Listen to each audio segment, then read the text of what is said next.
ജാസ്മിനൊക്കെ നല്ല വിന്നർ ആവാൻ ചാൻസ് ഉള്ള ആളായിരുന്നു. എല്ലാവരും നന്നായി പെർഫോം ചെയ്തു. ഈവൻ ജാസ്മിന് നല്ല കട്ടയ്ക്ക് നിന്നിട്ടുണ്ടായിരുന്നു. നല്ല പെർഫോമൻസ് ആയിരുന്നു.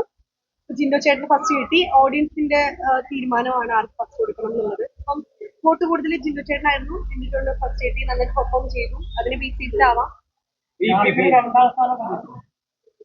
രണ്ടാം സ്ഥാനം എന്ന് ചോദിച്ചാൽ ഇപ്പം ഈവൻ അർജുനാണെങ്കിലും ലാസ്റ്റ് ഒക്കെ ആകുമ്പോഴേക്കും കുറച്ചും കൂടെ നന്നായിട്ട് ആക്റ്റീവായിട്ട് നന്നായിട്ട് പെർഫോം ചെയ്തു.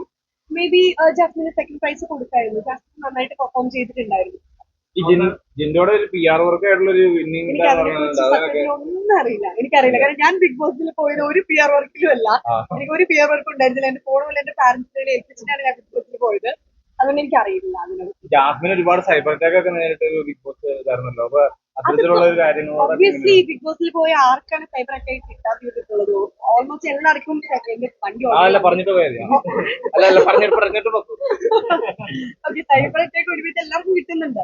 അതെന്തായാലും നമ്മൾ നേരിടണം. കാരണം ഇപ്പൊ ഇത്രയും ആളുകളെ എത്ര പേരെ വെച്ച് നമുക്ക് മാറ്റാൻ പറ്റും? അത് അവനവന് തോന്നേണ്ട കാര്യമല്ലേ. അപ്പം പറയുന്ന ആളുകൾ അത് പറഞ്ഞുകൊണ്ടേയിരിക്കും. നമ്മൾ എന്ത് പറഞ്ഞിട്ട് ഒരു കാര്യമില്ല. അപ്പം നമ്മള് എടുക്കേണ്ടത് മാത്രം എടുക്കുക, അല്ലാത്തത് കളയുക. അതാണ് ഇപ്പൊ ഞാൻ ഈ സൈബർ അറ്റാക്ക് എന്നൊക്കെ പഠിച്ചുകൊണ്ടിരുന്ന കാര്യം. നമ്മളിപ്പം എന്തൊരു നല്ല വീഡിയോ നോക്കിയാലും അതിന് കുറെ നല്ല കമന്റ്സ് ഉണ്ടാവും, കുറെ മോശം കമന്റ്സ് ഉണ്ടാവും. നമ്മൾ ചെയ്താലും ചെയ്തില്ലെങ്കിലും ഉണ്ടാവും. നമുക്ക് വേണ്ടത് പെട്ടെന്ന് തന്നെ ഉണ്ടാവണം. ഞാൻ ഇപ്പം ഡിസ്കഷൻ ഒക്കെ നടന്നുകൊണ്ടിരിക്കുകയാണ്. അപ്പൊ ആ സമയത്ത് ഞാൻ പറയാം, നമ്മൾ ഇങ്ങനെ